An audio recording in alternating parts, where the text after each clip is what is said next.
Good morning. I gotta tell y'all something about the power of your words. In James, we find out that the governor of the boat decides which way he wants to go. Now, I've got to study this out, and I'll talk a lot more in detail maybe tomorrow about it. But Jesus healed Peter's mother-in-law. He did not pray, he did not fast, he did not seek God. The Bible says he rebuked the fever, and it left. Now, I want you to get this. He showed us how to use our words. That's why he said, whosoever shall say unto this mountain. He was showing us that faith works by releasing the words of our mouth. Well, I got to thinking about that, and actually I was talking to a friend of mine from Indiana, and we got to talking about it.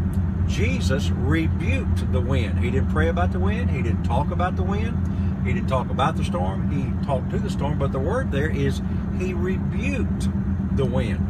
He rebuked the fig tree for not having figs on it. Well, I got to thinking about that. You can call things that be not as though they were without being spiritual. It's not a, quote, religious or Christian thing to do. There's so much power in your words that when you say rebuke, or you rebuke something, God begins to move in your behalf. Now, like I told you, I've got to study this out. But I was reading in Matthew chapter 22, which is Matthew's account of Mark 11, 23 and 24.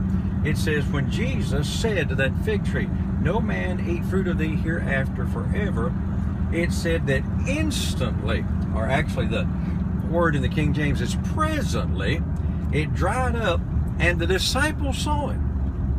Well, when they saw it, they said something to Jesus, and Jesus said, because of this, you can say to this mountain. Or in other words, I don't care how big the problem seems to be. You can rebuke that problem, tell it to be cast into the sea.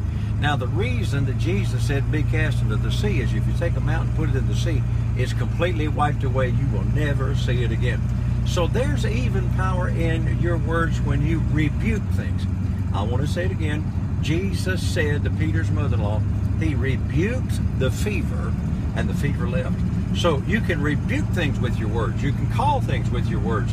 You can bless with your words, or you can bring curses with your words.